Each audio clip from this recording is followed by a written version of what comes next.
So we're good now. Yep. I'm just gonna turn this off. This is what I was looking for. Cool. And is it still? Do you want to make sure it's still running? Yeah, in the that's background. that's probably good. Just in case. Yeah. Dude, I've had some episodes that I couldn't upload because some shit like that happened. Da Vinci. Okay, we'll go here. And I'm also still learning Mac. Yeah, dude, I have no idea. I cannot help you with any. You don't have a Mac? No, I do not. Okay. We're solid, dude. What do you use? I have a Asus. Asus? Okay, I know what you're talking about. It uses Windows, whatever the latest Windows product is, Yeah, I feel like once you get used to Mac, it could be so easy. Right? That's what I hear, but I've never... You have an iPhone, right? I do. Yeah, so it's like once you get used to it, it's like you also can't use anything else because anything else seems foreign. Right. But I don't know. It's still simple, but there's still like a lot of things, especially with the keyboard too, that you can do. But I don't know. What was it? What were we talking about before that? That I wanted to ask you, and I lost my train of thought. Had something to do with editing. Oh yeah, like if I could relate to. Oh yeah, if you could relate to. I don't know. I totally forgot. Doesn't matter. But where'd you meet your wife? Where? Yeah. Or yeah. Or so how? The story of how I met my wife was, so we went to the same school together. High school? Yeah. But she was a year older than me. So she was... I think I met her freshman year. So my best friend knew her before we even started talking. And him and her were actually talking early on. Uh-huh. And then went through all high school. Both of us had different long-term relationships in high school. Like how long for you and how long for her? So for her, I don't know. I think they dated for 6 years. And I think I dated... Holy shit, I think that's it was a long time in high 5 school. years. What? Yeah. So you guys we started dating... My ex and I started dating, I think sophomore year. Dude, I can't even remember. It's so long ago now, but yeah. Oh, so you guys are both in relationships in middle school, and it No, in high school. Well, she might have been in a relationship in middle school. I don't know. I can't remember if they were together in middle school or not, but I think I started dating my ex in sophomore year, and then it lasted through high school and out of high school, and then me and my wife didn't actually start talking till I was 21, and we met we started talking because of Words with Friends. I think is it was a game or draw something. Oh, okay. So you know how you would draw a Pictionary? picture, yeah, and send it to somebody. Yeah. So we started talking on there, we started playing with each other on there, and then we met up at a couple bars, and then St. Patrick's Day, I remember, at Padre Murphy's was one of the bigger days. We actually hung out and I don't know if it was a date, Yeah, but you guys officially hung out. Yeah. So wait, that's crazy. I didn't. Did you find her on there, or did you guys just link up because mutual friends? We were always mutual friends, right? And I had her number forever, so we just eventually. I think we found we saw each other at a party at one point, and just exchanged numbers again, and just started playing that game together, and then that's kind of how it turned out. How long did you play the game with her? Dude, I can't remember, man. Do you think it was a long time or a short amount of time, and then it transferred to in person? I think we played the game for a while. I don't think it was an initial we're gonna start dating right off the bat. It just kind of happened. Yeah, it was a lot of talking and stuff beforehand. Interesting. And then you guys met up on St. Patty's Day, and then kind of continued hanging out after that? Yeah, I think that was the day that we were oh, maybe we're actually going to start dating, Damn. Right? That's all. So did you have one serious relationship before that? I did. Yeah. Yep. Damn, dude. That's awesome. Yeah, I'm always interested in how people met. Yeah, kind of interesting. But yeah, so we've known each other for a while. And then, since freshman year? Yeah, so last year... 2025 was our 10-year wedding anniversary. Dude. So you guys got married pretty... Well, how old are you? I am 35. You're 35? 35. Okay, so that So makes... we got married at 25. So it was right before I got picked up with the fire department. At Copper? Mm-hmm. Dang. So right before you got married, before you got on... So we got married in November, and then I got picked up January. That's pretty good timing, dude. Right? Yeah. But I was like reserving there for a while before, Yeah. you know, and I had thought, and I had like just finished my medic, so like I knew like if a position opened up, I was probably gonna get hired because they were like needing paramedics. Yeah. You got your medic when you were a reserve? You're fucking savage. Yeah. So that was the main reason. I was like, if I get my medic, I'll probably get hired. Yeah, 100%. Because like, I think whenever I first tested, I didn't test very well. I think I got last or second to last on the list. Dude. Out of like 12, 13 people. And I think quite a few people got picked up off that list, but I passed over quite a few because I had my medic. Hell yeah. How many is that the only fire department you tested for? No. So okay. I tested for, before that and while I was a reserve up there, I tested for Phoenix once, and that was a huge interview. So back in the day, I don't know how it is now, but I think they take anyone. Yeah, I think they're I know all the departments are kind of like hurting right now. Dude, I think, well, I want to hear your theories, but I have a few theories of why that is.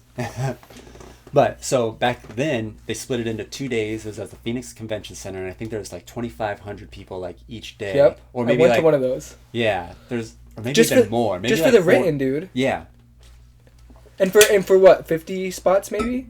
Yeah, I think whenever I tested, there was like 12 spots open. What the fuck happened in a few years? I don't know. And it was like, and I, back then, like, was mildly lazy. I wouldn't say mildly lazy. I was pretty lazy. So I was like, and I didn't know the fire service at all. Like, even before I got, like, even when I was reserving, I don't think I quite comprehended, like, what the fire service really was, you know? Yeah. Like, You were first generation, right? So my mom's husband at the time, so he came into my life, like, in high school. Okay. So it wasn't like they'd been dating forever, you know? So, like, he was a firefighter, and he kind of, like, pushed me towards that. You know, Keith Kennedy. Yeah, that's my mom's husband. What? Yeah. Are you for real, dude? Yeah. How did I not know that? Yep, so Keith. Are they still together? They are. Wow. Yeah, they live right down the road from me. They watch my daughter and son all the time. What? Okay, so I don't know too much about Keith, but I definitely met... He would come to 82. Yeah. Like, frequently. Uh-huh. But didn't he work for Phoenix? He did. Worked for Copper and then... He worked for Phoenix for, like, 32 years. Yeah. And then he did another 10 years at the Copper Canyon. Fuck, dude? Yeah, he was an engineer for Phoenix. That's so long, bro. How's he doing? Good. Good? Yeah, he's good. Dude. He's doing really good. He's enjoying retirement, golfing a lot. Dude. My mom's retired, golfing a lot. Oh, she golfs with him? Yeah, she golfs now. She picked up golf. I think they just did the Daisy Mountain golf charity event, like, yesterday. That is awesome. Yeah. Golf is seriously amazing for anyone, but especially people that are retired because they're out in the sun they're being active, and it's not, like, too demanding on your body. Right. I mean, I don't play, but, I mean, and I also hurt myself every time I fucking play. But I feel like if you don't try too hard, I think you're safe, you know? And it keeps you active. Right, for sure. Keith will walk courses, like, he's kind of crazy. Like, even in the heat, like, he'll go out there and just, like, walk courses. That's his way of, like, staying active, you know? Well, think about 30 years with Phoenix Fire, dude. I feel like you just have a little bit different mentality. I know, he went from, like, he got picked up early, and, like, he was an engineer, I think, like, pretty early on in his career. Mm-hmm. And he, like, stayed at that position. I think he tested for captain, but, like, didn't want to do, like, the whole political game of it, you know? So he stayed engineer, and then he goes to Copper Canyon, and then rides the ambulance as a paramedic. Really? I didn't know that. Yeah. Yeah. I think he rode the engine, right? But you know how, like, the swap-offs and stuff were, dude. So. Guess who I ran into today? Oh, yeah? Yeah, I ran into, remember Guy? He was a reserve for Verde Valley and Copper Canyon. No. You were definitely there, because you left Copper Canyon before I did. Yes. And I was definitely there when Guy was there. So Guy was a reserve. He wasn't there for very long, but he was, like, one of the last few reserves that did the duel. Uh-huh. I'm not gonna lie, I I don't really remember a whole lot of like the last two like reserve pools. I don't really remember a whole lot of them because like they didn't really stay very long, you know. Yeah. Like a lot of them like went through, but like never hardly even worked with any of them. I for whatever reason I remember him. He was very likable. Oh yeah. But dude, so it's so weird. I was hosting today. I was at First Watch, and he comes in, and I instantly like. I didn't like. I recognized that he like looked familiar, but I didn't know if I knew him. And I'm always a person that like I love the feeling of seeing someone I haven't seen in a long time. You know, yeah. it's a good feeling. So I obviously would have said something, but I didn't say anything because I'm like, I think this one is just like he just looks like recognizable. So I let it go.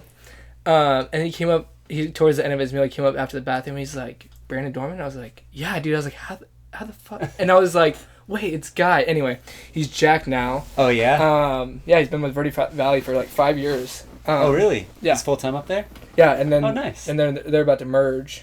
Yeah, I heard that. I don't know if I'm supposed to talk about that, but. I heard there were talks about that. Yeah, I mean, eventually that's gonna happen. Right. Regardless. Joint chief. So.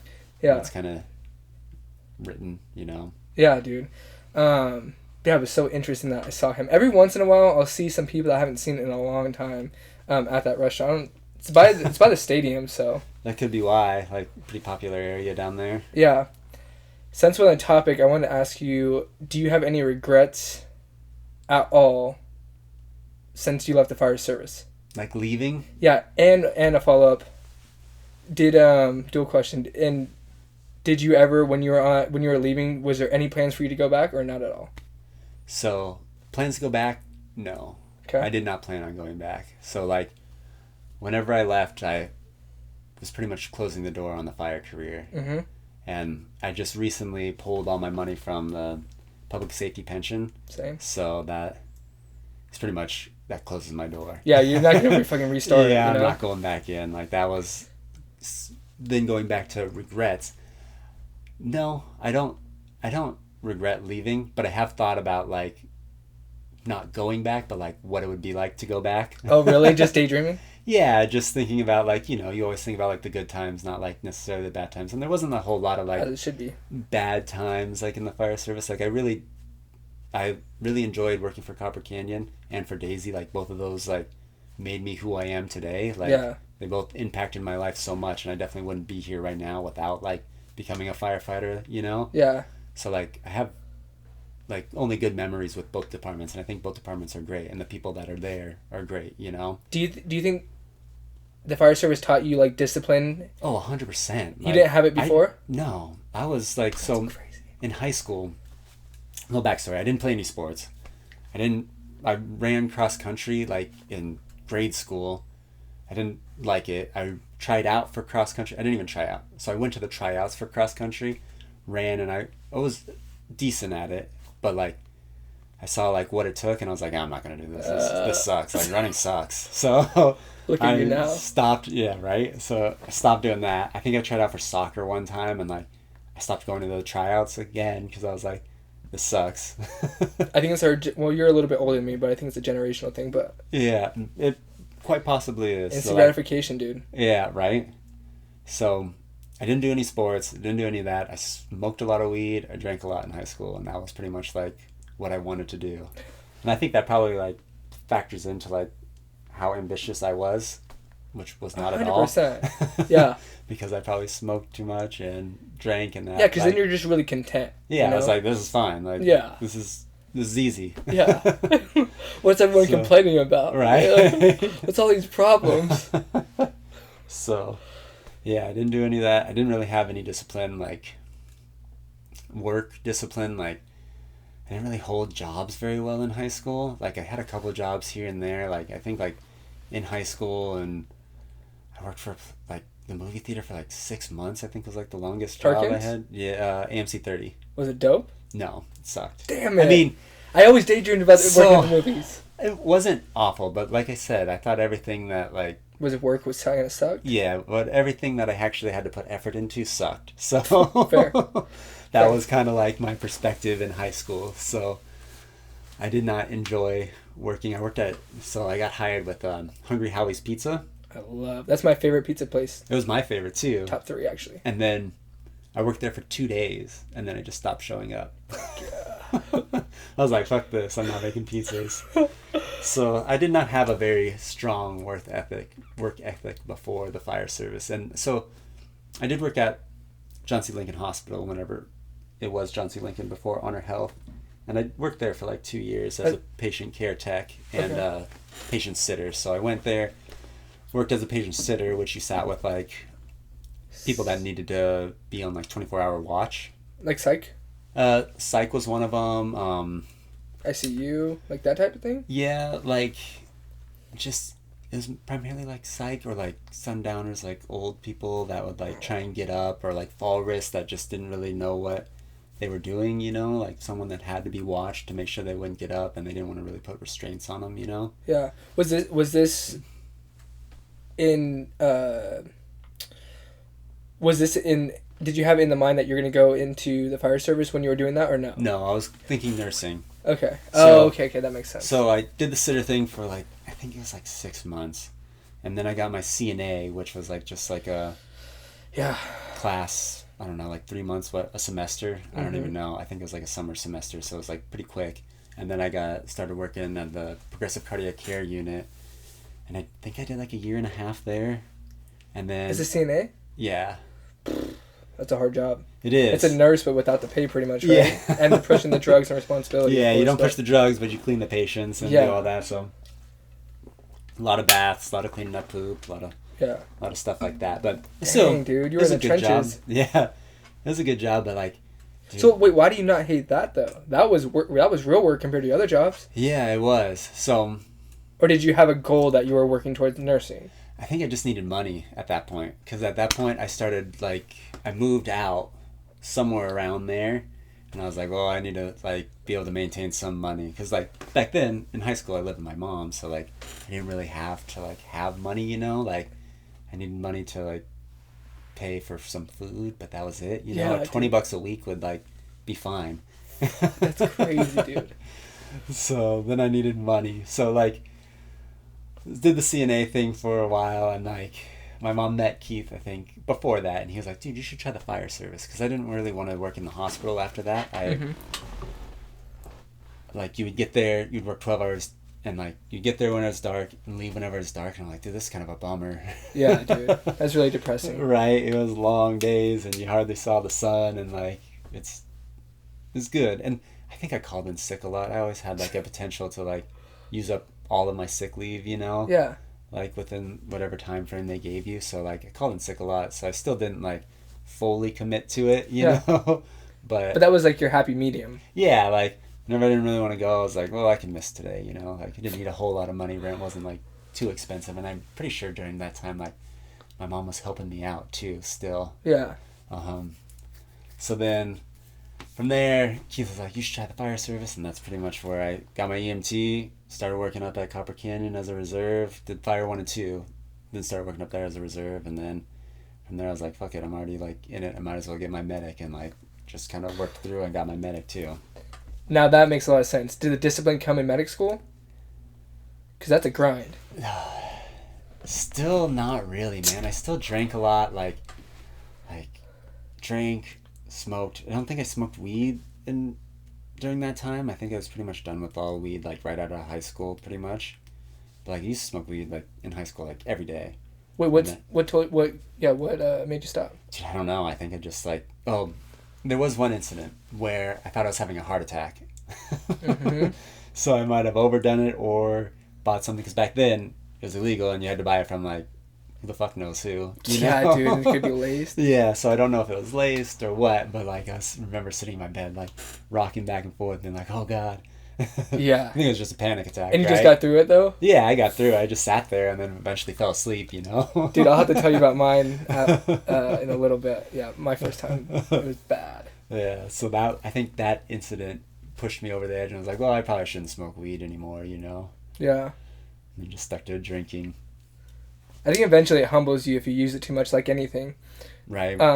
I think it just like, you're like, oh, it puts you in check. You're like, yeah, I should probably take a break here. If I can't do this on my own, I need something to remind me that like I can't be doing this every day. Right. Know? For sure. Yeah. For sure. So it wasn't medic school. No, dude, like so.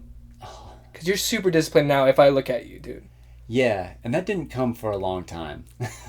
Like deep into the fire service either? Even deep into the fire service. I probably built some discipline in the fire service. Like, working as a firefighter, like, it definitely changed my life. Like, it made me grow up quite a bit, because before I was like, oh, I'll do whatever, you know, like, nothing's like that hard. And I was like, oh, fuck, this is kind of hard, you know? Like, Yeah. this isn't like you just show up and, like, do whatever, you know? Like, you actually have to know what you're doing or you're going to hurt somebody. So, like, I did take that part, like, super serious. Like, as a paramedic, that was probably, like, I guess that is what kind of built my discipline, because I knew, like, sense. I do not want to, like, I want to be the best paramedic there is. Like, I want to make sure that I know what I'm doing to treat these people. Like, that, out of everything from the fire service, I do miss, like, taking care of people. Yeah. You know, like, that is still, like, a passion of mine. Like, I do like helping people. So, like, that part I do miss, like, just sitting in the back of the ambulance talking to, like, anybody, you know. Hearing like, their story. Yeah, like, just even if they're not that sick, you know, like, you transport people that aren't that sick sometimes. Yeah. But, like, I do miss that interaction with people and just helping them, like, even if it's just, like, talking with them, you know. Like, some people are just lonely. Yeah, dude. So I do, out of everything, that is the one thing I do miss, is, like, taking care of people. But Did you have that before the fire service of like I think so. My mom was a nurse for, like, since I can remember, you know. Like, she kind of, like, I think instilled that into me, you know. Yeah. So I have a sorry, this is derail the conversation completely, but I've been heavily hyper focused on nature versus nurture raising my son, because it's my first go around, like, raising a baby. And because from my life experiences, I've always been like, it's more nurture over nature, like, I personally. But what do you think, raising kids and having your own experiences? What do you think? what do you mean by that? Like, nature is like, they do certain things and that's just inherited, like they were just born like that, you know. They had like weird tics, but like not like tics, but like behaviors, not, yeah, but behaviors is better than mannerisms probably. Yeah.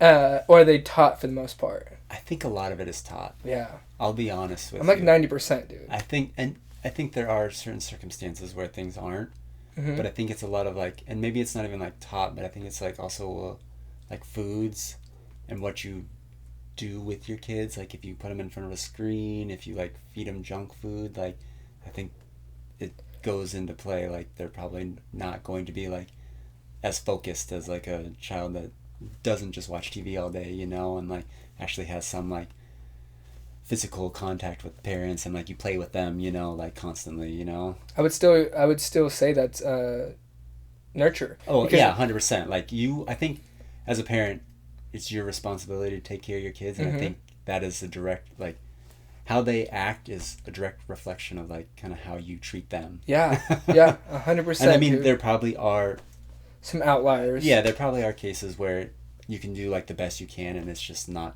helping, but I think for the most part, I think it's how you interact and treat your child, and I think that's how they're going to grow up. I think you are the ultimate example. Like, I think whatever you do, no matter what, is what they are going to, like, mimic. Yeah. You can say all you want, but I think it is honestly, like, what you actually do, not what you say. Because you can tell a child to, like, sit here and eat all your food, but, like, if you're eating, like, cookies and stuff in the background, like, they're going to be like, well, if dad does it, I want cookies too, you know? Like, I think you have to live the life that you want your child to live. Like, I think that's the biggest thing, you know? Yeah, I agree, but I also have a double standard on this. So as far as, like, growing up as a kid, like, yeah, I think nurture plays a huge role. But I think, and I've observed this in so many different ways, from, like, parents with, like, twins or a bunch of siblings, and how they just turn out, like, vastly different, but the same parenting structure for the most part. I can only know so much from the outside looking in, but I think this is what I arrived at, is that as long as you have good intentions and you make a decision, if you make a bad decision, you just don't make that mistake again.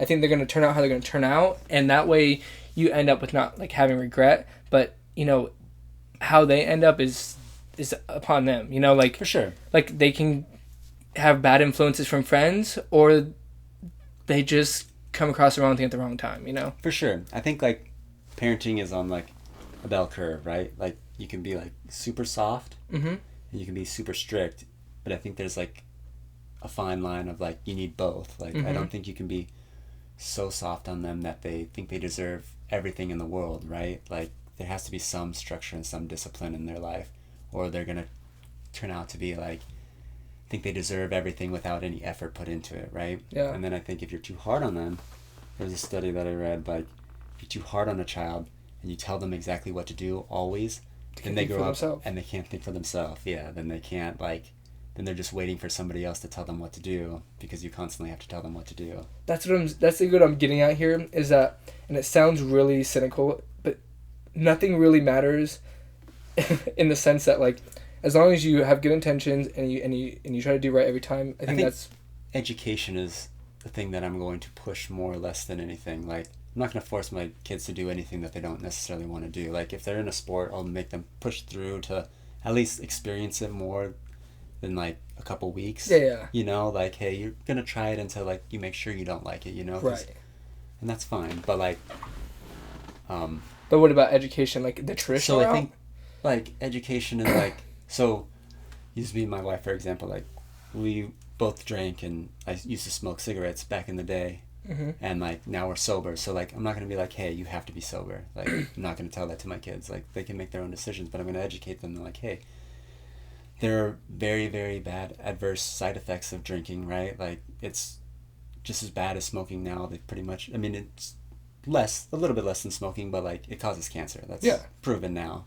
Like drinking, smoking, all that causes cancer. And not only causes cancer, but it also causes like addiction, right? And like that's, I don't know, like you're probably not going to make wisest decisions like whenever you do those things, you know? Yeah. So you're going to try to give them all the material they need to make the best decision? Own decisions, and then give them my life experience as like a guide, like, hey, this is how I did it, like, you know. It's the best you can do. Right? So, I don't know how that's going to work out, but that's the plan. Yeah, no, and that's another funny part too, is like, everyone has big plans for, especially how they're going to parent. Right. And then it goes a totally different way, you know? Dude, I don't think you can necessarily, like, have a whole plan, right? No. It's tough. It's tough to stick to the plan. Yeah, dude. I think you have to be really simple, broad terms. Right. Of things there's, like, non-negotiables, and just in life. Right. Just so you don't cross those boundaries, and it keeps you on the right path. Yeah, dude. Yes, I have a buddy that I'm like kind of working with, like I'm coaching him like running a little bit, and he's like, we've worked with his diet, and I sent him the Yucca app. Have you? So I was like, dude, everything that scans green on here, you can eat. Like that's basic, easy guideline, right? Yeah. And he's like, okay, perfect. So I'm like, cut out fast food. Like that's garbage. Like you don't want to eat any of that stuff.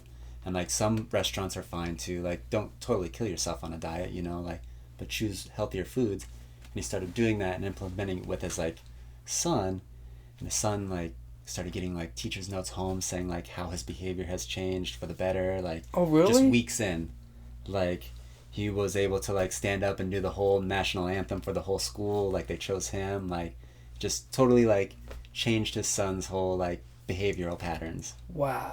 Dude. Just based off of pretty much diet. Goosebumps, yeah. So, and that's like us like hearing the signs come out, but you actually had a real experience. Yeah, like that will blow your mind. For sure. And like he's like, dude, I have to stick with this now because my son's doing so well with it. Like I can't switch it back, you know. Like it's dude. Proof that there is something towards like eating better. Like just changes your whole like mindset, I guess. Yeah. Behaviors, you know. Yeah, dude. If you eat something bad, you really feel it, and then it just changes your mood. And if you're really cognizant of it and aware, like, and you pay attention to it, and then you eat really good, you notice a difference. Dude. For sure. You feel just like performance. Yeah. Yeah, all the things. Right. I think the thing that worked best for me that I adopted, I don't even know how long ago, but the 80-20 rule. Yeah. Is like 80% I eat really good. Mm-hmm. You know, I try to eat whole foods. And then 20% like I fuck off. And that way, because, dude, I tried the one cheat meal a week. Or no, one cheat day a week. Uh-huh. Dude, the worst fucking plan ever. Because when a Sunday came around, I was like, okay, we're having French toast, bacon, sausage. Because I know I got a whole another 6 days until I'm not getting shit, you know? Right. It's It's tough. I tried the cheat meal thing too, and it just never it's not necessarily works out, you know? No, because I would overindulge, dude. Yeah, you have to just, like, build it into your, like, lifestyle, I think. Like, just make it a healthy habit, you know? Like, you can eat, like, some cookies occasionally, you know? Just not every night. Yeah. I saw this one thing on Instagram where this dude has, like, a bowl and he pours, like, 2 full racks of, like, Oreos in there and pours milk in there and he's, like, getting down on it. I'm like, holy smokes. Dude, people are crazy. People are crazy. You know, and take it a step further. What is that for? For likes, dude. Yeah, that's a dark place. For sure. Dude, like, people that destroy their body for the image. Right. You know? And even if it's not for money, like, they're both bad, dude. Money or fame, you know? If that's your ultimate goal, it just gets nasty at some point. Right. Especially if you don't make it. Yeah. What if you do all that damage, dude, and you don't get paid for it? Right. That would be rough. I don't know. I mean, I brought it up, so there is some sort of, like... Yeah. It's a shock factor. It holds a memory in my mind. Yeah. But for the 80-20 rule, it's like...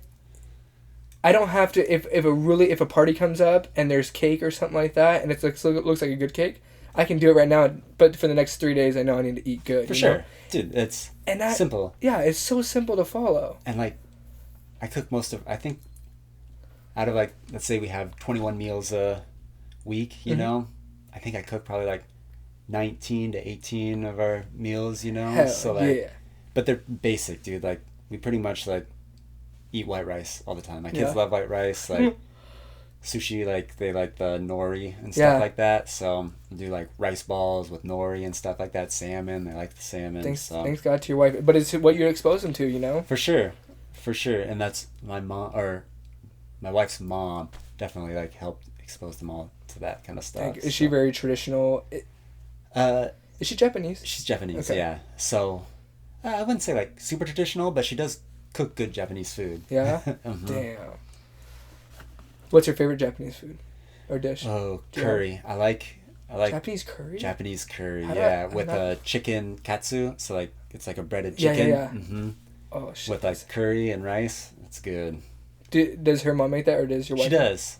She does have a recipe for that, and it's good. And, like, in Japan, they have, like, a bunch of, like, little curry shops everywhere. And they're all delicious. Have you been to Japan? I have. We're actually going in September this year. Dang. How many times have you been? So this will be my second time. So second time only? Mm-hmm. How many times has your wife been, like, as an adult? Oh. She goes all the time, or? No, not since we've been together, but whenever she was a child, dude, I think she would spend, like, most summers down there. What? Yeah. That probably gives her a lot of perspective for sure, especially as a kid, seeing the different cultures, dude, on a mass scale. Right. Yeah, so her mom... That's fascinating. I think, like, we just got her old passport, and, like, I think it said she was, like, 6 months old whenever she first went over to Japan, and, like, stayed there for, like, 3 months, I think. With who? So her grandma lives over there. So she would just go stay with her grandma? Well, her mom would go too. Yeah. Yeah, so her mom would take her over there. And yeah, imagine a 3-year-old on a plane. Yeah, her dad would go over there and, like, visit throughout the months that they would stay down there. So when was the last time you went to Japan? Oh, shoot, dude. I think it's been 10 years. Dude, are you stoked? Yeah, I'm excited. Everyone I talk to that has been there, they're like, it's so amazing, but it's definitely different. Like, it is. Like the respect of the culture is, like, it's a little bit shocking, and most people don't want, like, replace it for, like, what we have, but they're like, it works. Yeah, it is definitely different, but it's cool. It's definitely a cool culture. Yeah, you know what? I heard someone say that they have, like, this. They went to, like, a apothecary. I don't know if that's technically what it's called, but it's like apothecary for teas. And they have, like, it's like a small room, but it has, like, floor to ceiling, like, teas, anything that you can think of. Mm-hmm. And then you pick out, like, your favorite ones, like 5, and then they'll, like, put it in this, like, wooden carved out, like, dragon, and then they'll pour, like, the tea from the top of it, and it all, like, funnels down through the wooden dragon into your cup. Really? And I was like, damn, they really took the time to... Yeah, that's one thing, I think, like, they take the time to, like, right. do things right. Like, even, like, I mean, I know this is a weird example, but like Toyota cars, Mm-hmm. like, They last. yeah, like that's, like, I forget what book I was reading, but like goes into the depth of like how like Toyota became like such a big company because they like took the time to like go through every part and make sure like it was perfect, you know? So you think that's ingrained in their culture is to I like think so. to be like super detail oriented Yes, with that? I think that's a proper, yeah. Okay. Interesting. Yeah, And dude. I think there's a lot of like discipline as well, like in that culture, you know? Yeah. I wonder if they're like as advanced as like China. They say like China's like 10 years more advanced than us, or at least it feels like it when you go over there. I wonder if Japan's the same way. I don't know. I really have no idea in that aspect. Dude, but they have like saunas and cold plunges and hot tubs everywhere you go, so you're going to be living it up. You're going in September? September. And you're taking the kids? Yes. Dude, that's going to be so dope. So it should be fun. I think we're going to do like 10 days. So like a couple days in Tokyo, we're going to hit Tokyo Disney. Oh, it's on my bucket list. And then we're going to go to Kyoto for like 6 days, I think. Dude, Tokyo Disney, it's by the sea, right? It's like that's the theme of it. I think so. It looks so sick, dude. Should be fun. Yeah. Have you been to Disneyland or Disney World? Disneyland, yeah. But not with my kids yet. So this will be the first Disney experience with my daughter and son. Yeah. So I'm sure they'll be excited. Something I noticed with kids at Disneyland is I don't know, this epiphany happened to me when I was there. And we didn't have our kids with us. But these kids think these characters are real. And like to a certain age. So could you just imagine from their like perspective? Yeah. What a wonderful place that is, dude. Yeah, I don't know. I don't know if my daughter's gonna like the big characters. Like she's not. She likes the thought of Santa, but not actually like sitting with Santa. Like she'll go up to Santa and talk to him, but like when it's like picture time, she's like, no, I don't really want to like get near this guy. Yeah, I mean, good. That's a good intuition. Right. But she's 3 years old? 3.5. So she'll be 4 whenever we go. Dang. Are you still working out a bunch and running? Yeah. My lifting has fallen off the last couple weeks just because my mileage has kind of crept up a little bit. So. Yeah. Dude, you haven't filled me in since you hurt your foot, and you were getting ready for the 100-mile race, but you couldn't do it because of the injury, right? Yeah, so when was that? October. So that was October last year. I rolled my ankle coming down Squaw Peak, just doing like it was a week out. It's just a little like tune-up run, like just for funsies. Like I was like, I'm just gonna hit some vert and like just, I don't know, I just wanted to get out of the house, you know? Yeah. So I was coming down and I was kind of getting out of the way of people, and like I go downhill pretty quick. Like that was probably my fault. I probably shouldn't have been going that fast. Like were you going fast? I go fast, but I'm respectful to people. Like I slowed it way down whenever people come, but I kind of like went up on the side of this wall, the like ledge, to kind of like get out of the way. Mm-hmm. And then whenever I hop back down, I don't know if I just like hit a rock or what, and it just like cracked underneath. So I landed. You broke it, right? No, just a sprain.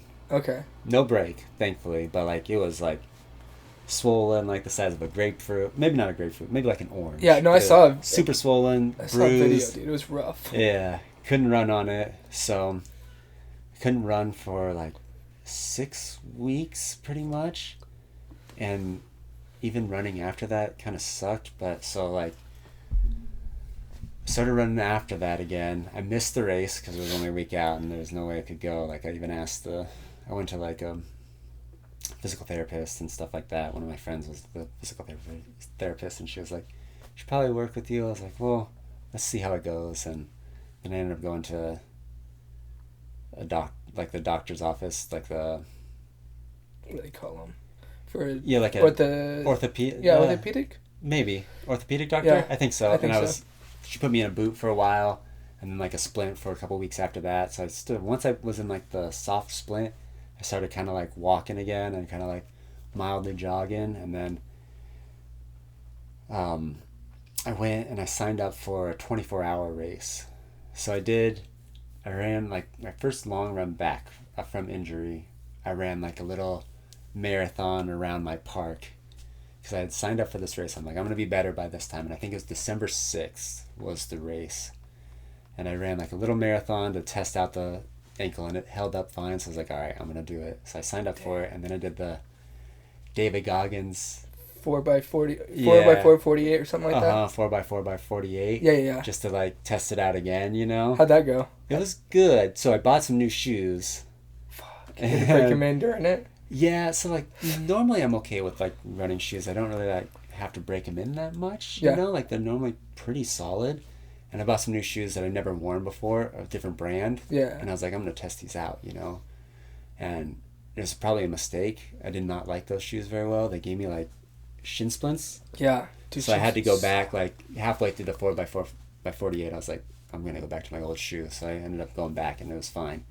So I finished that, and I was like, perfect. I probably ready. Like I didn't get the mileage that I wanted to, but my goal in the 24 hours was to hit the 100. You hit 100 miles? I did not.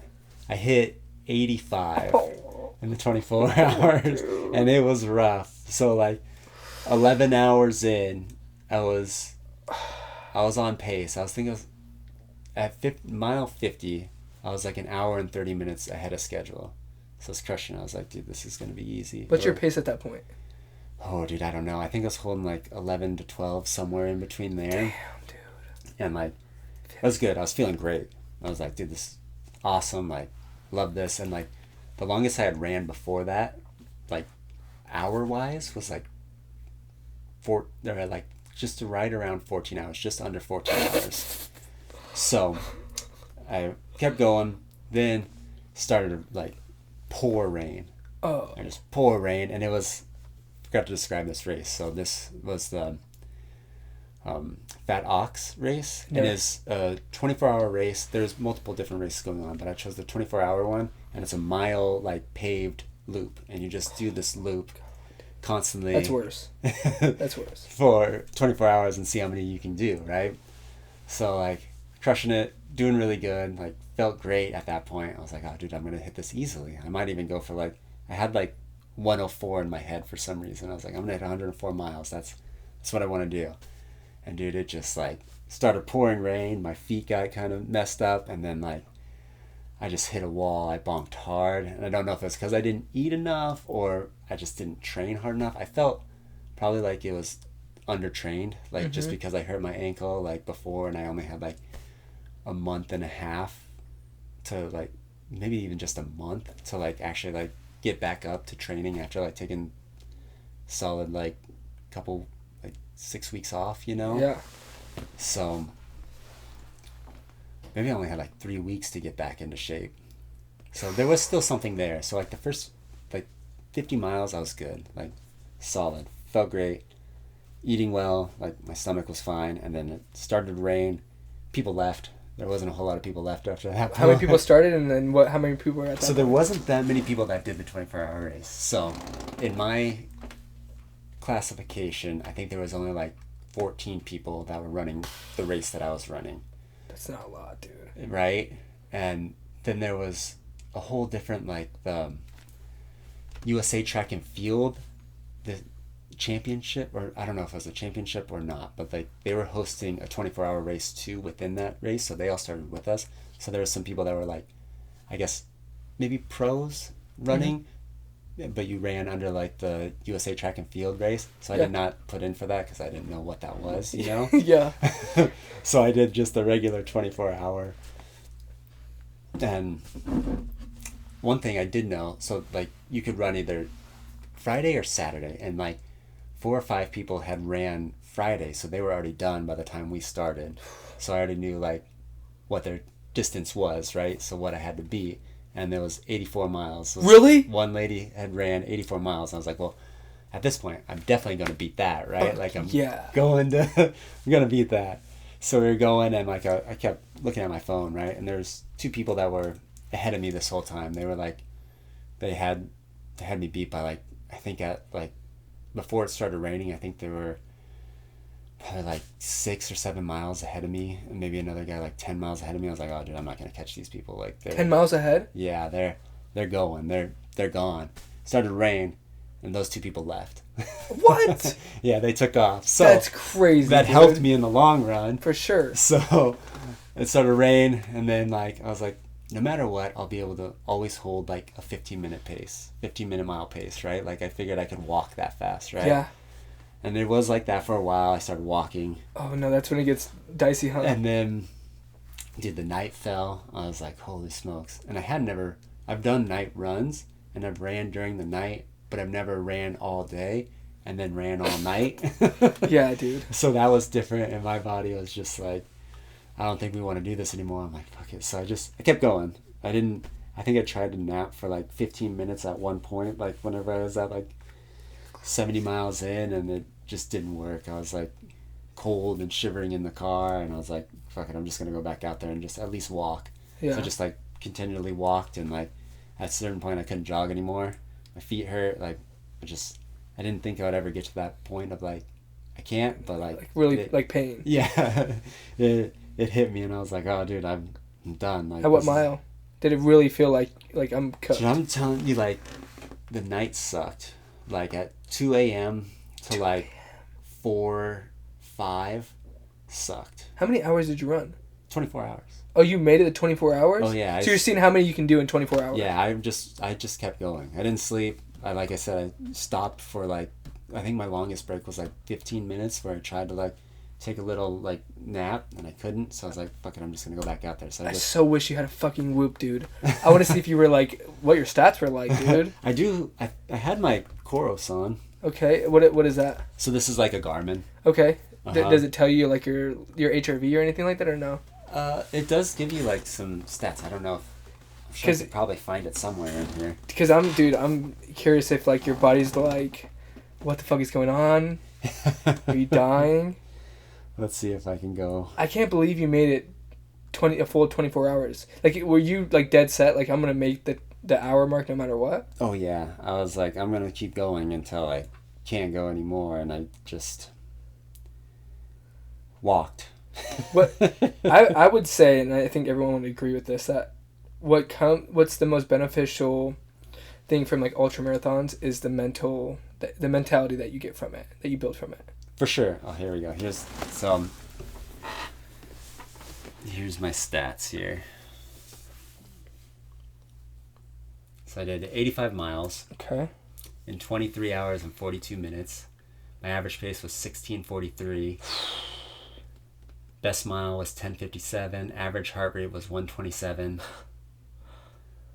Okay. I burned how many calories? 14,000. Dude. What were you eating during this time? That matters. So, the Air Vipa was the one that put on the FatOx. It's like the race company. Uh-huh. And they have like 8 stations well stocked. So they had like regular food. So I remember like hot dogs were out like at certain points of the time. You could eat a hot dog. You could eat eggs and bacon. You could eat like whatever. They always have like bean burritos and like peanut butter jelly sandwiches and like goos and stuff like that. So you were eating all of that? Yeah, I just ate. Like I was like, fuck it, I'm just gonna eat normal. You know? Like, yeah. I'm gonna try and eat normal. So here. Wait, was that your heart rate? Oh yeah, heart rate. So like. Where is this at? Is this the start? Yeah, that's the start. So you're at like 150, and then you kind of tone down. Your body's like, he's not giving up. Yeah, I was like at 150, and then I think this is where I hit the wall. So you kind of see my heart rate spike to like I don't know, maybe like 180s in that. Yeah. Go in more depth. Yeah, I was like pretty much 180s, like in this area, in the 11-12 hour mark. Heart rate hit like the 180s, and this is where I was like, well, I'm gonna have to tone it down a little bit. Damn. So you really felt it. I did, dude. I was like, dude, I just hit, like I said, I hit a wall. And I was like, dude, this isn't gonna work anymore. So, mile 50. So at mile 50, I was. Where does it say like my? Oops, here's a little bit more in depth. Tell me how many. Were you the only one that completed the 24-hour race? No, there was some other people that did. Oh, time duration. Here we go. So mile 50, I was at 11 hours and 14 minutes. So I was. Damn, dude. So I had like an hour 45, right? No, I had 45. I guess I was only 45 minutes ahead of schedule then. Mm-hmm. So I had 45 minutes, and then it just. Just went downhill. Yeah, it took a turn for the worst. I can't believe you made it for. So if you felt it at 50, hit a wall, Mm-hmm. and you went another 35 miles, right? Yes. That's crazy, dude. But yeah, so that is good. It was a good experience because it's like I wanted to see where I was at, and Is that the hardest thing you've ever done?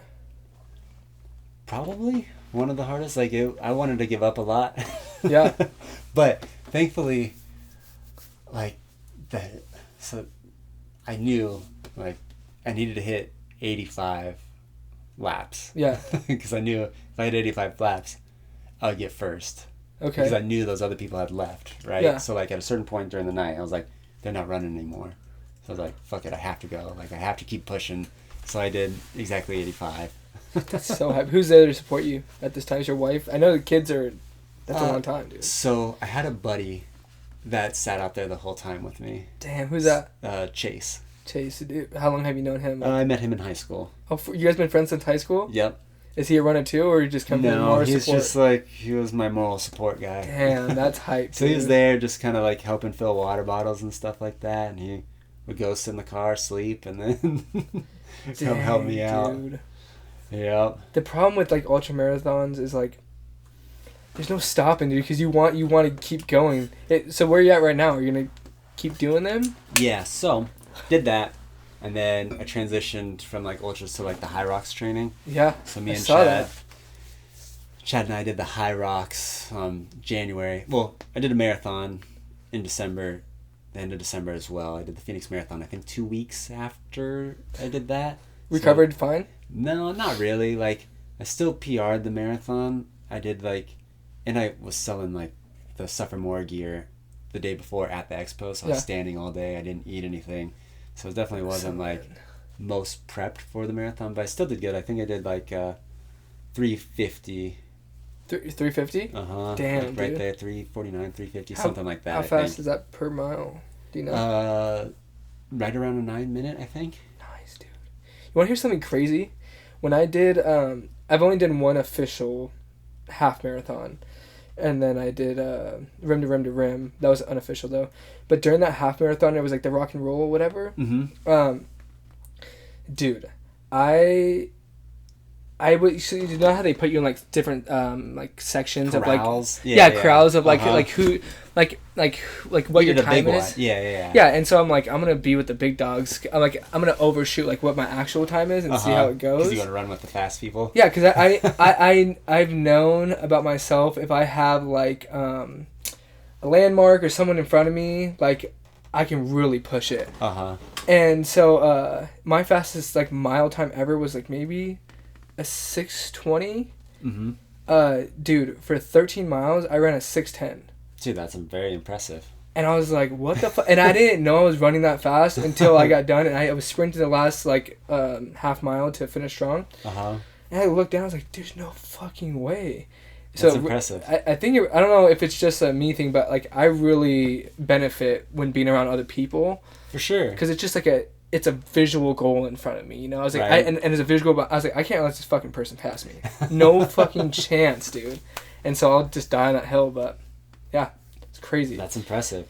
So after you did the high rocks, and So I did the marathon, did the high rocks. Me and Chad did the team or doubles, male doubles, and we did an hour 4. I would have saw you there because my girl wanted to go really bad. Oh yeah. But it was like 200 per person, and I was like, I don't know, and I didn't know how popular it was at that time, so I was like, Yeah, dude, it was fun. It was a challenge, good time. right? Yeah, it was. It was definitely challenging, but we did well. 104. So what? How is that? I don't know. Dude, I forget how we ranked. We ranked well. Okay. 104 is not bad. Like we didn't do the pro, so we were using some lighter weights than like the actual pro level. Yeah. But How's it was good. So how's Chad's abilities right now? Like he's strong. Yeah. He's strong and he's fast. So he did the marathon too, and he did 3:32, I think. So he's fast, but I don't think he has like the endurance. long distance. So like after the marathon, he was like done. Cooked. Yeah. I saw it. Was that when he was in the wheelchair? Yeah.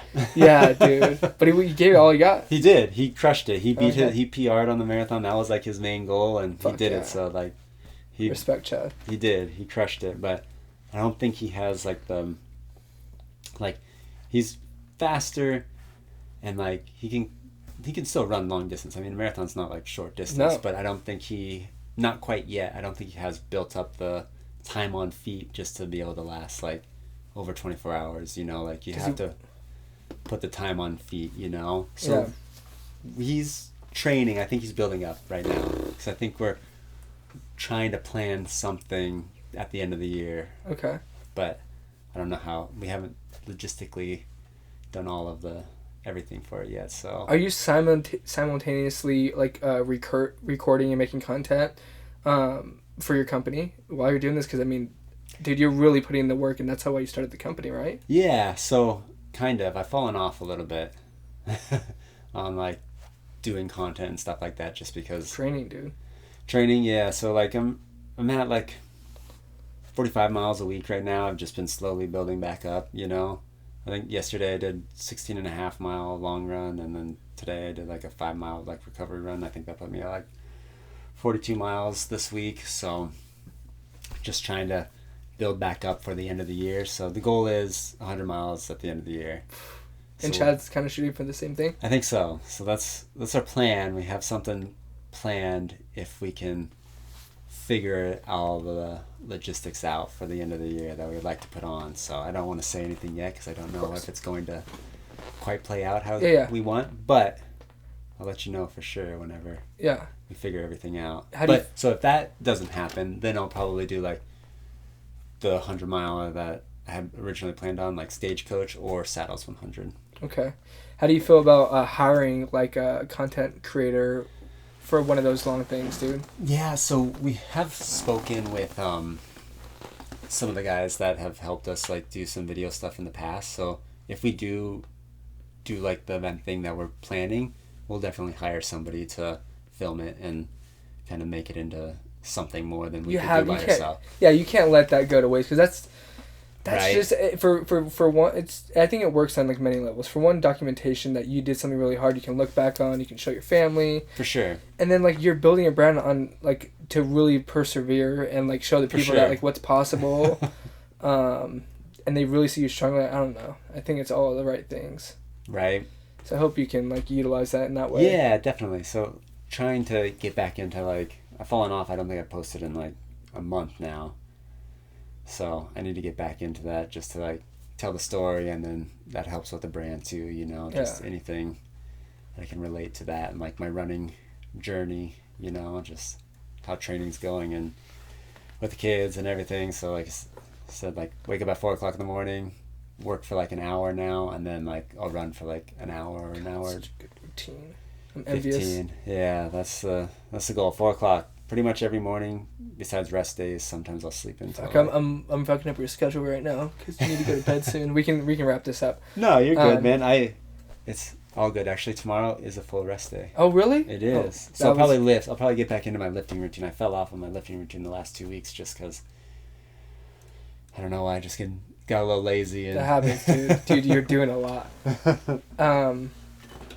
Yeah, I was gonna ask you about how like. For us both having businesses now, how do you stay out of the toxic side of social media? Because we kind of have to make a presence, but at the same time, you're like dancing with the devil. I know, dude. I don't want to say this, but I do not like social media very much because like I fall victim to like the addiction of just like scrolling too. I'll open up Instagram to like post something or like look something up, and like instantly I just like start scrolling. I'm like, why am I on here? I was like, I had a reason, and like. You forget and you just start going. I'm like, dude, just built for that, dude. I know. Like, don't judge yourself. Like they do a really good job at it. The smartest people in the world built it for that reason. Like, I know. So it's tough. So what we did do as a company. So all last year and the beginning of this year, we started to scale with ads, meta ads. Oh, I have so many fucking questions, dude. I was running it all myself, and we started really slow, and I was learning. And then the beginning of the year, January and February, I pushed hard just to kind of see, like, hey, is this going to work? Pushed hard, and it worked well. Like, we made we had our 2 best months, like, by far. But I came into, like, a moral dilemma of, like, because whenever you do ads, you pay Meta, and I don't know if I really like paying Meta. Yeah. And I don't know if I really like forcing ads on to people. What people do to you when you're on Yeah, there? exactly. Like, so came into a little more dilemma. Like, we found really cool people through the ads. Like, people found us because of the ads, right? And, like, now they're, like, fans of the brand, and, like, they post for us, and they, like, love the brand, and it's helped people that way, right? Yeah. Like, people have messaged us and say, like, hey, your brand really helped me get up in the morning. Like, it helped me be disciplined, and, like, whenever I didn't want to work, I looked at the hat, and I was like, all right, I'm going to do it either way, you know? You're gonna be the next So it David has- Goggins, dog. So it has helped people. Like, we've definitely, like, gotten multiple messages from people, like, saying that our brand has, like, helped keep them disciplined or motivated, you know? So, like, I hate missing out on that opportunity to, like, do that, but I also don't really, still haven't came to a balance in, like, ads. It's tough. It's a lot to run ads. You have to constantly make new creatives, so you have to pay people to do that, or you have to find people that like the brand that are willing to do that for you, or you have to do it yourself, right? So we were primarily doing it all of ourselves. Like, I was making ads with me and Chad and them, and with you and Emma from, like, our photo shoots. So thank you again for doing that. Yeah, dude, I'm happy to help. Anyone that's doing something that they're excited about, I'm all in.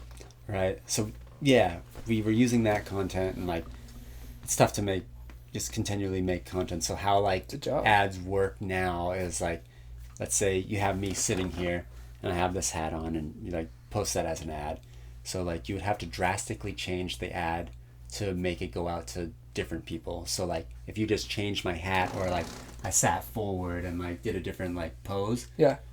the new Andromeda system for Meta would, like, look at that and be like, it's the same ad, so we're going to show it to the same group of people. Oh, so they like, put you in, like, camp. Yeah, so you can't really, you have to be very creative now. You have to have a wide variety of different ads, and you have to test, like, I mean, with me, I was only able to do, like, 6 ads at a time, right? Like, that was the most I could come up with. And that's because, again, I didn't hire an agency or do any of that. Yeah. And, like, I was only testing, and some ads killed it and some ads did not. And luckily, the ads that killed it made up for the ads that didn't. And, like, I was able to kill the ads that sucked, like, in 3 days. That was kind of like my rule, like, hey, I'll give it 3 days, and if not, I'll cut it and, like, throw it away, you know? And then put something else in there. I'm gonna ask you a personal question. You definitely don't have to answer this. Are you under or over with your ad pay? Like, did you make back? So I'll be honest. I ran all the numbers, and it was about 40%. About a profit, or like? So we spent 40% of our profit on ads. Okay. So so it's not bad for a apparel company. Okay.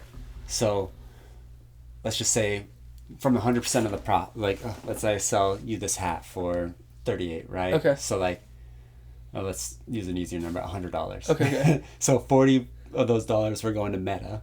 Holy shit, that's crazy. Whatever we profited off of it, like, our markup was, let's say we were selling the hats, like, and we had a 75% margin, then, or like a 60% margin, we would get 20. And then, hold on, I'm messing this all up. So this, out of the 60%, you would have to take the cost of the hat, right? Mm-hmm. So if it was $100 and the hat cost, let's say, $50, we would get $10 profit. Okay. So we were making money, just not a lot of money. Yeah. And I think that's kind of like the game you have to play. Like, yeah. I think it's, especially whenever we're, like, this new of a brand, like, you kind of have to, like, know that it's going to take a while to, like, get people to, like, gratification. Yeah, like, to just see the brand and recognize word of it. mouth. Yeah. And all the things start, like, working together, and then eventually there's a spike that, you know, you hear over, like, all the time, you know, like, oh, that person had overnight success. It's like, no, there was 10 years of them grinding, For sure. playing the guitar, and then posting, and then eventually one, because they threw it out so much, it finally blew up, you know? Right. So we ended up cutting ads, so we don't do ads anymore. Okay. You're not going to have to meet up for brunch, whatever, and we'll just talk about that, because we messed around. We did TikTok ads. Mm-hmm. We're about to take a dive into Google ads. Okay. But yeah, I know that's a whole conversation within itself. For sure. I mean, there's a lot that goes into it, but are you what were you gonna say? So we cut ads. Haven't been running ads at all. Now we're doing more events. So like we went like this whole month we've done something pretty much every weekend. Damn.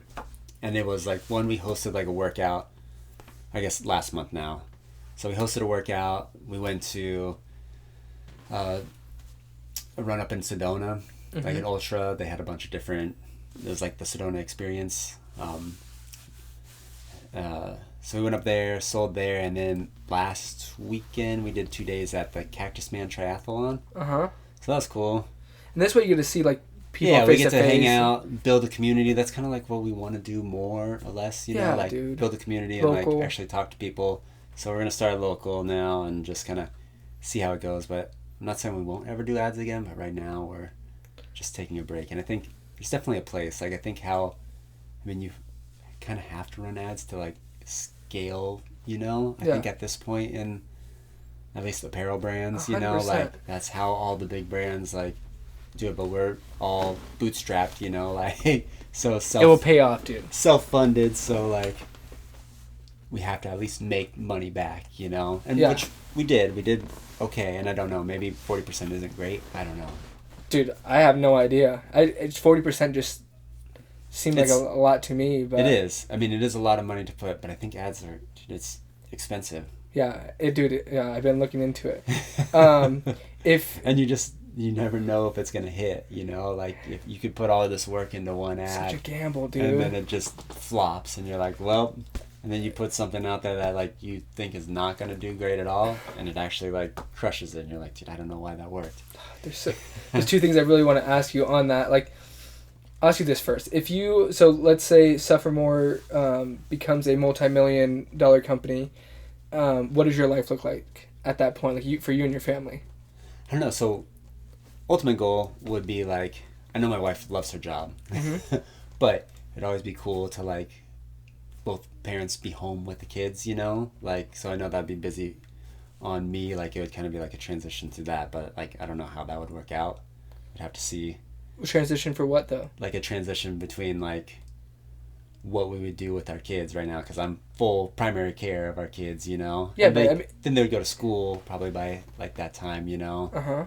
So I don't know, but like it takes a lot of work. It's gonna take a lot of work, and that's another reason why we kind of backed off of scaling, because I don't know if I have the actual time right now to commit to like scaling. So when we were scaling, we had multiple orders a day, right? So like it was like 4 or 5 different orders. So in the morning I'd pack them all up, which took time. Didn't have enough time to like run, you know. So like it takes a lot of time, and then I'm with the kids all day, and like I can't really pack orders or like mess with ads whenever I'm taking care of them because they're young. So speaking my lingo right now because I'm deep in it, dude. It's tough. It's really tough. So I think right now the game plan is to just like slowly build a community and like just try and get some people like locally, and like I know we have some like people that are like throughout the United States right now that like the brand, and like just keep them engaged and hopefully like just put out some cool products for them, and like through hopefully like reaching out to like micro influencers. Do you have any partnerships? We do 1-2 guys. We have some affiliates, right? Okay. So we opened up affiliate link. I haven't even told anybody about the affiliate link. We just have it on our website. And people have found it, which is kind of cool. But so we do, I guess those are kind of partners. So they post, and like if they post anything and anyone uses their affiliate link, they'll get like cash back for it, you know? So we do have some people in that line, and I think we wanted to like go in and redesign that a little bit and make it more of like an ambassador program, and like take those people that are already affiliates and like kind of give them some gear and like just kind of hook them up and like have them post for us and maybe make content for us, like user generated content, because I'm not gonna lie, like I'm not very good at making content. Dude, and that's another thing is like you can outsource that, especially, and then focus on like what you want to do. For sure. Know? I mean, there's a like, lot. What's your favorite part of it, of like the whole business within itself? So I do like communicating with people. Like that part is fun. Like hearing their stories and how it changed their life. Yeah, like hearing like I guess how suffering or how they've like grown to become better through like hard work, you know? Yeah, dude. Like that's an awesome thing. Like a lot of people have emailed us their stories and stuff like that, and like all the affiliates like fill out this link and they tell them like what Suffer More means to them. So it's cool like reading those like Yeah, dude. kind of things. So I do like that part. I mean, product design is always fun, you know, like trying to design something. So doing stuff like that's fun. Like events, I really enjoy going to like the events too. Like that's You're around your people. yeah, it's fun just talking to people, like chit chatting, like knowing what they're doing, like and like a lot of people like the brand. So like there's definitely something to it. It's just how do we get it out there, you know, and like how do we build a community, especially with me and Chad. Both of us have like young kids, like you know, like it's tough to like go anywhere with young kids, especially like because I know Chad's wife works, my wife works. Like whenever we're home, we're pretty much primary care for our kids, you know, so like it's tough. So how do you build a community whenever you can't really like go out and build a community, you know? So like we're trying to like figure out what's the best way to do that, because Chad works weekends sometimes too, you know, just as like the rotating schedule goes. Yeah. So we have been thinking about doing like more community events and like trying to like get that out there too. Like we did Suffer the Mile, so we did like a workouts and like ran a lap at up in Cottonwood, so that was fun. How many people? Just 3. Okay. And but that's dope. Yeah, it was How good. did you get did you market that in any way? No. So that was just word of mouth by Chad up there. Okay. So it's kind of our test run. Yeah. Dude, and that's what we're doing too. It's all trial and error, and you see what works, dude. So it was a test run just to kind of like see if we could even put it on, right? So now we learned from that, so now we're going to try and probably market a little bit more. I think we're going to host one down here. Hopefully, let me know. Maybe soon. Yeah, so it might be in like the next couple of weeks. We might try and push it fast just to, I mean, it's going to be hot. I think, you know, like, you have to take action, right? Like, just talking about it doesn't ever do anything. Like, even if it's not a huge success right at the moment, like you learn like what works and what doesn't work. And I think the only way to like learn is to do, instead of like, you can talk about it all you want, but you're never actually going to know like what works or what sells. Like that's another thing. Like we've unfortunately like purchased shirts that we probably shouldn't have like bought like bulk of, you know? So like we're trying to transition like testing shirts before we like go in and buy like a lot of shirts, you know? Because then stock just sits on the shelf. So our hats sell well. Dude, your like everyone loves the hats. Yeah, I would say you fucking nailed it with the hats. So I have a hat, or I have one of those weird things like hats. Only certain hats look on good on me, like a very like small percentage. But as soon as I put on your hat, every hat looks so good. So you guys fucking nailed it. So the hats crush it. So thank you. Yeah. The hats do really well. So we sold out, and that was like through the scaling we kind of sold out, and I was like, we're on the edge. Like, do we order like a bunch of hats, or do we order like a medium amount of hats? So we went and ended up ordering like a bunch of hats. So like any events that we go to, we sell quite a few hats, but the shirts are still like a toss up. People like shirts, but I don't know if they like our designs. Like, what if you just did the hats for a while? Yeah, and that's an idea. So we do have, I mean, we're kind of stocked up now. So we have like, we bought everything. Now we're all stocked up. Now we just got to sell. Yeah, right. Yeah, I hear you. So events. So we're doing another event out in Pine Top Lakeside, or actually it's in Show Low, called Deuces Wild Mountain Man. Mm-hmm. So it's another like triathlon. They have like a half marathon and stuff up there. So that's our next event. But we might try and put on like the little community event before then. Yeah.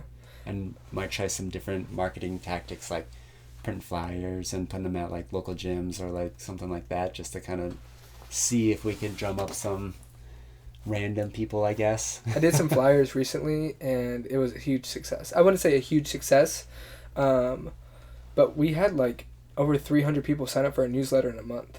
Oh, right on, dude. And I don't know if it was all from the flyers, but I think a good majority was it. And I was like, damn. What'd you with the flyers? Dude, so I went out in Scottsdale, and I just went to go talk to apartment complexes. They are the most willing to help you because they give you like a welcome packet when a new resident moves in. Oh yeah. And they're like, yeah, just give me 20, or I'll print some off for you, and I'll just put them in the packets when they come in. So like you can, and I asked the first one I went to, I was like, so like what kind of like what's like the majority of like people that live here, and they can't tell you that, because then you're Right. kind of like, there's a law for it. Demographic of like who lives there. Yeah, they're like, no, we're not telling you that. I was like, okay. I was like, I don't know. I mean, you don't know if you don't ask. Yeah, right? exactly. But yeah, dude, the apartment complex are super willing to like, because it helps them kind of like get people familiar with the local area and stuff For like sure. that. That's a great idea. Yeah. And then put a QR code on there, and then track it and all that stuff and see what's working. But that was a lot of fun for me. I don't know. But I wanted to ask you this. In the fire, like, I don't know if I want to relate to the fire service, but the best part about starting a business is being able to be creative. Right. I've never been more creative because you're figuring out, and there's a million different ways to do it. For sure. And a million ways you're gonna fail, but you're like getting closer to all the things. Right. Like, failure is part of the journey.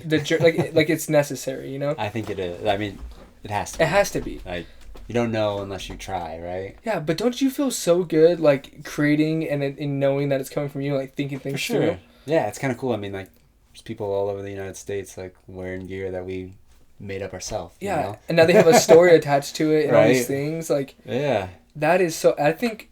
Do you think that's innate in humans, or do you think, and some people haven't tapped into it? I don't know. I mean, I don't know. That's a tough question. We're built. We're built to innovate. I think that's for sure. Right. And I think that goes in hand with creativity. For sure. Because if you think about, if you walk in through the city, any city, everything that is built around you in this room started from an idea. That's very true. And if you just think about it like that way, you're like, nothing's really impossible, and it all had to start somewhere, and it started with a thought. So Right. why not it be you? That is very true. I don't know. Why man. not? I mean, Why not? Like, right? And another way, I mean, I like. You might as well try. Yeah, you might as well try and suffer through it. And another thing I say is like, life is gonna choose a path for you. You might as well, or someone's gonna choose a path for you if you don't choose it. Oh, for sure. And both are gonna be hard and have their difficulties. So you might as well choose something that you're interested in, because we have that. Right. We have that luxury here. At least in the States. For sure. Right now. It could change. Who fucking knows? Right. Who knows? We might as well take the jump. Right. That is very true. Like. So I respect you for starting your own. As well. Did when you left the fire service, did you already start sophomore? I just barely started it. So it wasn't part of like- the plan. And why did you get out of the fire service? I didn't. So, I guess I'll go back to like the fire service story. So you asked a little bit like building discipline and stuff like that. So like, whenever I left Copper Canyon, it was tough to leave Copper Canyon because I was comfortable there, right? Like, so Same. it's tough to change. Like, I think change is like super hard, and like before that, I did not really embrace change. I was like, oh, this is fucking scary. Like, I didn't really even want to go to like Daisy Mountain and do like mock oral boards there. Like, I was really nervous. Like, I was like, oh man, I hate talking in front of people. Like, I'm not very good at like even like explaining myself to people, like, so hated that. Did not like doing that, but I did. I was like, all right, I'm gonna do this change because I just had my daughter, and I was like, I need to be closer to home. Like, I had that stuck in my mind. I'm like, I want to be closer to home. Like, it's an hour and 15-minute drive, but like still, like, Daisy would be so much closer. Like, and I think it's time to like kind of change a little bit, So whenever I was leaving Daisy or leaving Copper Canyon, got picked up with Daisy Mountain, left there, and I had like a pre-academy. So during that pre-academy, I was like, man, like, things need to change. Like, changing from there, changing here, like, Fresh start. So like, I remember there was a point like with my drinking, like, where I had my daughter and like she was young, and I had went out the night before, drank, and then came home and like woke up and I was all hungover, and like my wife had to go to work, so I was sitting there and I'm like, oh dude, this is fucking miserable. Like, trying to take care of Yeah. and like, I don't even know how old she was, but like months old, Yeah. like being hungover. I'm like, dude, this fucking sucks. Like, I hate doing this. Like, so I'm like, oh dude, I probably need to change. Like, and I was like already like in the mindset of like, I think I need to change because I'm not really happy with myself, like, because I drank too much, and like, even if I like didn't do anything stupid whenever I was drinking, I still felt bad in the morning. Like, I felt like depressed and like anxious, like, Yeah. just not very like in the right mindset. I felt like, I guess, not necessarily in control of my life at that point, like maybe I was just like in the drift, and that was like I was just gonna do whatever and just in the comfortable, like that's just how it's always been, you know? Like working the fire service, I'd do my 2 days on the 4 days off.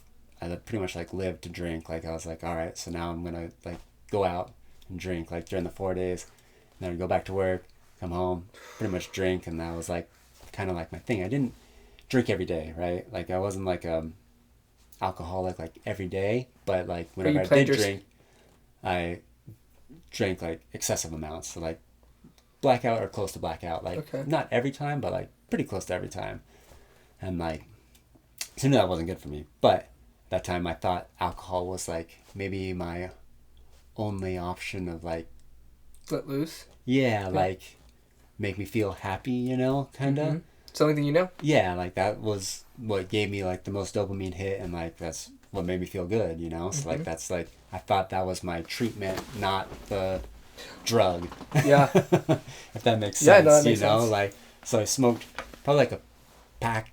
I wouldn't say a pack a day, but like during the 4 days, I'd probably smoke like 3 to 4 packs of cigarettes, and like whenever I was on shift, I wouldn't smoke at all. God damn, dude.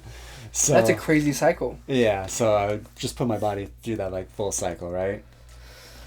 So I feel like whenever I was drinking, like it was like a roller coaster ride, right? So like here's baseline where like a neutral like content place is. Like you drink, you get like super high, like oh this is awesome, like I'm on top of the world, and then you like plummet well below baseline, like anxiety, depression, and like go back to work and kind of like creep back out of it, you know, and then like drink again, go high and then low, and like it was just an up and down like experience. And like there's just times where I don't know, I just felt like I couldn't control myself.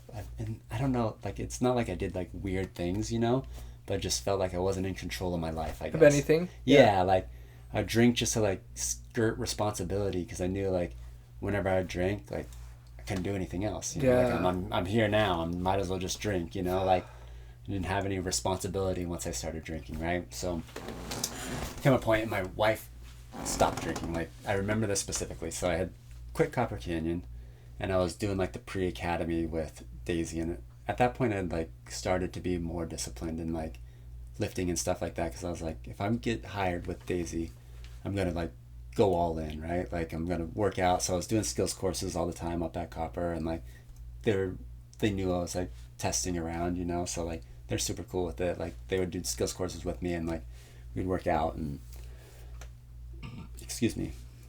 So hit a point, I was doing like a pre-academy, and like it was like a redneck day is what we called it. It was like day drinking, and like we had my daughter, my mom came over to watch my daughter, and I was like, oh, this is the first time my wife's gonna like drink again, you know? Like, cool. So like I made her a drink, and she took like 2 sips and was like, I noticed like she wasn't drinking. I'm like, oh, that's weird. Like I thought she wanted to drink. I was like, hey, are you gonna drink? She's like, oh, I don't think so. I don't think I want to. And like that kind of hit me. I was like, oh, I think she's like done drinking. Yeah. Like, done. And like she had not drank before that, or before even getting pregnant, because we were like trying for so long, you know. So like she hadn't drank in like well over a year at that point. Yeah. And like so she maybe took like 1 or 2 sips, and I was like, no, I'm not gonna do that. I'm like, all right. Well, then she went home, and I stayed and like partied all night. What was the rednecking? What does the day consist of? Oh, it's just day drinking by the pool. Oh, really? Yeah. Just you two, or like any? Oh, no, a bunch, like at my friend's house. Okay. So there's like a party with like a bunch of other people there, and we just like drink all day long, and like start early morning and end like late night. So I think I stayed out till like, I don't know, 3 o'clock in the morning. I was like, oh, dude, sucks. Come home, and like, and even while I was there, like, oh, I feel guilty like having my wife home with my daughter, and like, you know, like, and the thought like kept going like, I wonder if she's gonna drink again. Like, if she doesn't drink, what does that mean? Like, am I not gonna drink? I'm like, I don't know. I'm like, well, I did get picked up with Daisy. I have the academy coming up. I should probably just go sober through the academy and see what happens, you know? Fuck yeah. So exactly like, what you need. Exactly. So like Daisy Mountain, pretty much, I think that like if I didn't have that, I don't know where I would be at. So like that definitely was like a huge changing point in my life. The academy, like, it breaks the cycle. Yeah, it was one of the like pinpoints in my life of, like, definitely for, like, sobriety wise, you know, like, Yeah. so I don't know if I didn't get picked up with Daisy, I don't know what I would be doing right now, you know, like, it could have reverted back and I could have been, like, still up there, like, drinking and, like, being a shit dad, and I don't know, Yeah. you know, but it did happen, which I'm grateful for, super grateful for.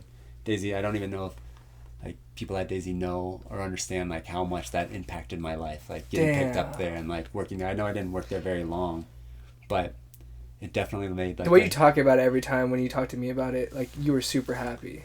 For sure. You met some really good people there, dude. Yeah, 100%. Like, that, I didn't work there for that long, but it definitely, like, made a huge impact on my life. Yeah. So I went to the academy. I drank 2 times at the academy. Drank too much again. Like, and they were at the very end. So it was, like, the union night. Mm-hmm. And then we went, like, a week earlier to, like, a Cardinals preseason game, in which I was like, I'm not going to drink. Yeah. And I told my wife, I'm not going to drink now. I don't need to drink. And, like, I drove down there with her, and, like, she ended up, like, started drinking, or I was like, I think I'm just going to have a couple. And I can't have a couple. Like, that's not no how, one can. That's not how Lane works. Like, it's either all or nothing, like, whenever I drink. So, had a couple of beers and, like, just started going at it, and, like, it was fun. It was kind of cool to, like, drink with, like, all the classmates and stuff like that, you know. But my wife ended up driving home without me again, and I stayed out there and, like, partied, right?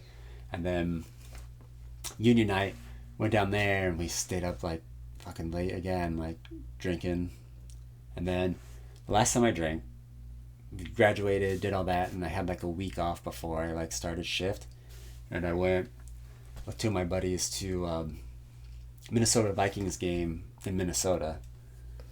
And I had, like, I don't know, like, 4 beers. And I was like, dude, I just not feeling this anymore. Like, oh, it hit you while you were drinking. Yeah, I was That's surprising. I know, I was like, just not feeling it. Like, it wasn't very fun. Like, the experience was cool to, like, be out there with them, you know. Like, it was a fun experience overall. Like, it was the night before the game, so we got down there and, like, started drinking a little bit. And then during the game, like, we were supposed to drink, and I'm like, I'm not gonna fucking drink. I woke up that morning and, like, tried to go on a run, and it was, like, early morning, and, like, not the nicest area, so I was like, I should probably not run. Yeah. I think I did, like, a mile, and I'm like, all right, I'm coming back. But yeah, so that was the last night I drank was in Minnesota. Damn, how long ago? It is, I'll tell you exactly how long. Over 2 years now. Nice, dude. That is awesome. So 2 years and 7 months. God damn. So there's Lane before Daisy Mountain and Lane after Daisy Mountain, and that really broke the cycle for you to. Yeah, it's interesting. If you didn't go through the academy and kind of had like forced to be sober for a little bit, right? I don't think you would have had enough time to get out of the cycle to like get the clarity. For sure, and I knew with my daughter, like, I had to change. Mm-hmm. So I don't know. Maybe that would have eventually progressed into, like, Yeah. change. I don't know. Yeah, no, really, that makes sense too. I don't know, and that my daughter was, like, a key factor in, like, change too, and my wife not drinking either. Like, yeah. And my wife was never like, you should stop drinking. She never told me that. Yeah. I'm sure she thought it a couple times. Yeah. But she never actually said that. Damn. But yeah, so I don't know if it would have turned out the way it did. Maybe not. Who knows? Yeah. But I'm glad it did turn out this way. Yeah, dude, because you're a savage now and like super healthy. Yeah. And that's the definitely I think, changed, like, whole mood, like, just life, you know, like, didn't really like myself, like, just anxiety, like, depression, like, it was, and I don't think it was the job that gave that to me. I think it was just habits, because I had these not great habits going into the job. Yeah. And I think the job just kind of gave me more of an excuse to, like, 4 days off, feed these habits too, you know. Yeah. Like, oh, I saw some shit, well, we were up all night, you know, like yeah, just you can being a firefighter gave me an excuse to, like, drink even more, you know, like, oh, I need to treat, you know, like, somehow, you know. Yeah. And that which was a very unhealthy way to do it. Like, but for a long time, that's kind of only our only option, is to like drink because we can buy it at any store, we can order it to our house. Like when you turn 21, at least here I can speak for the States, like it's like known you're finally drinking age. Like you're gonna go out and Right. and drink as much as you want to.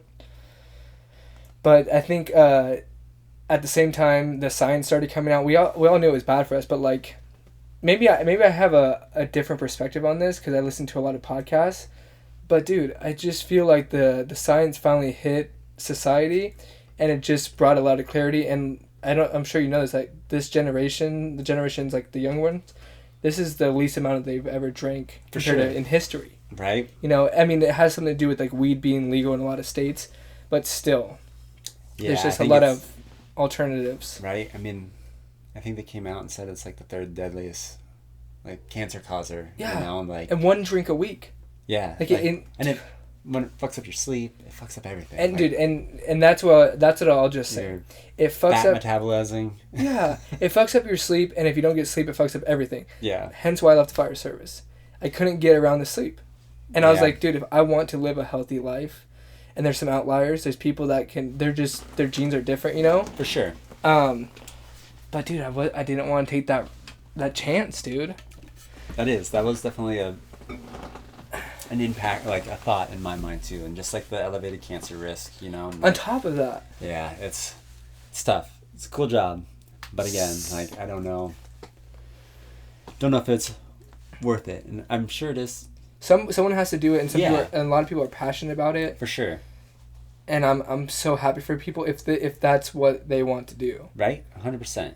And dude, but my main goal, and I decided this a long time ago, maybe when I was like maybe 15, is like my main goal in life is to help people. Right. And to better myself. I like set that tone early on, and when I found the fire service, I was like, oh, this is everything that I need in one place. Like it's already all built here for me. Mm-hmm. But then you see behind the curtain a little bit being on the job, and you're like, I don't know. So, and then I realized, I was like, dude, there's so many different ways to help people, and for sure anything in life. 100%. So, yeah, where you don't have to sacrifice your health for it. Right. That was a key thing in making my decision. Like before I had my daughter, I was like, it doesn't really matter, like. Yeah, because you're thinking for yourself, right? Yeah, right. Same. Pretty selfish. And after I had my daughter, I'm like, oh, dude, I want to be around for like grandkids or great grandkids if I can, and if my kids decide to go down that path, Yeah. But like I want to see how at least my kids' lives turn out. Right. Like I want to see what they do whenever they get older. I want to see like just how their lives work out. Yeah, dude. Yeah, that's so heavy because I think having kids, I don't know, I don't think it's for everyone. I don't think everyone should have kids, but I think it's an important part of life because it forces you to get out of, like, to see so many different things, For sure. I don't know how a way to word it, and it's not like, sometimes it's a shock. It's like right now, like your child is born and it's just a whole new awakening. Mm-hmm. For me, it wasn't. It's like the subtle things, like the perspective shifts of like the future thoughts, like what you had.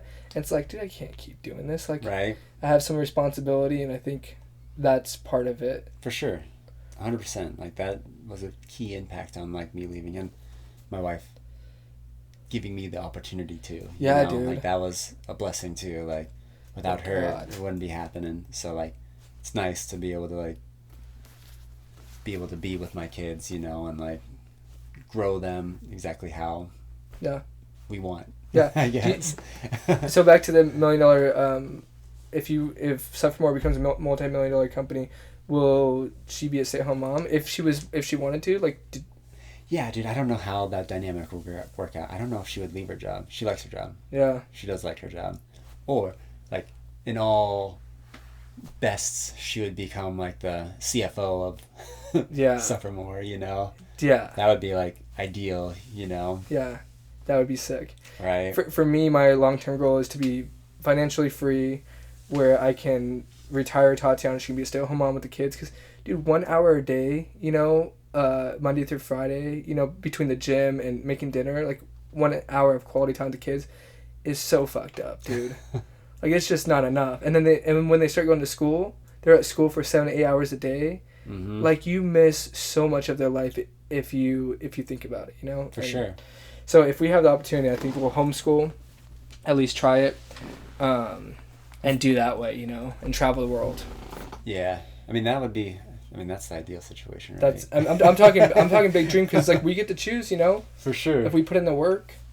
100%. Like, that would be ideal, right? Yeah. I mean... School with, like, tutors help. Yeah, no, for sure. I've thought about, like, that, going down that route as well, like, even now, and I don't know. I think my one problem with that is, like, I think school teaches you interaction, you know? Like, and that's... I don't want to, like, take that away from... Public school's amazing for that reason. Right? But I think it's just because we have... not good for that reason. Yeah, but then again, it goes back to my philosophy. Nothing matters as long as you have good intentions. If you homeschool and you have good intentions, it will work out. Right. If you do the right things, you take them to a different country and you make them be social. Yeah. Like, I think you would have to do, like, some sort of, like, some socialization. Of course. I don't know. And I'm sure there's parents that out there, like, that crush it with their homeschool schedules and stuff like that. And I'm sure you could find, like, ideas all throughout. There's curriculums, online, dude. right? There's AI. There's... Yeah. They can teach themselves. Like, it's crazy. But yeah, dude, we can wrap this up. It's getting hot in here. We've probably been talking for like 2 hours. But so you can tell everyone your company and then where they can go to buy any merch. Yeah, Suffer Athletics. So it's suffermoreathletics.com. Okay, really? Just that? Just easy as that. Nice. Suffermoreathletics.com. We have our Instagram. I got our new blue hat on right now. That's about to drop, I think, this week. That one's so sick, dude. Yeah, I like this one. It turned out a lot. It's going to be our summer hat. Okay, is it a snapback too? It is. Yeah. Are all the hats? Is there any fitted? All the hats are snapback right now, and we've looked into doing like fitted, like maybe like the elastic fitted ones, but they don't last as long, you know, dude, because they just like kind of stretch out. And people are working out in these, like getting sweaty. Exactly. So we like the sweatband in these, which works well. So yeah, dude, you guys nailed it. Was this the first one you guys went with, the brand? So, the hats? Yeah. So we've tested a lot. Okay. So these are, I guess, built for us. Like, we've tested multiple different like manufacturers and stuff like that. So we did spend some money on like actual testing, like the higher quality and like what quality we wanted. So we have a bunch of like hats that didn't work out. Yeah. But it's good. Like, we eventually found like 2 manufacturers that we like working with. So we have 2 that we kind of like work with depending on the project. We're also doing like custom hats for companies and stuff like that. Oh, damn. So if anyone needs custom hats, we do it in our style hat. So we use our manufacturers and we can make any custom designs you want. Okay. That's but new. We do have like minimum order quantities, but it is right. New. So we've just started to branch out. So we're working with like one company right now, and then I'm sure there'll be plenty more. How do you get away from you packaging them up and doing that part yourself so you can like free up more of your time? So I don't know. You technically have to like hire somebody to like do that, right? Mm-hmm. Like, it probably involve like, we thought about maybe renting out like a storage unit. Yeah, there's all these drop ships and stuff like that, right? So we thought about renting out like a storage unit and then like one close to my house so I can go over there and do it, because like now we have a lot of product and it's sitting in my house, but I've built a whole like wall of cabinets and like it's taking up there, and I have some hats in my son's closet because he doesn't need his closet yet. Yeah. Fair. So just overtaking your house.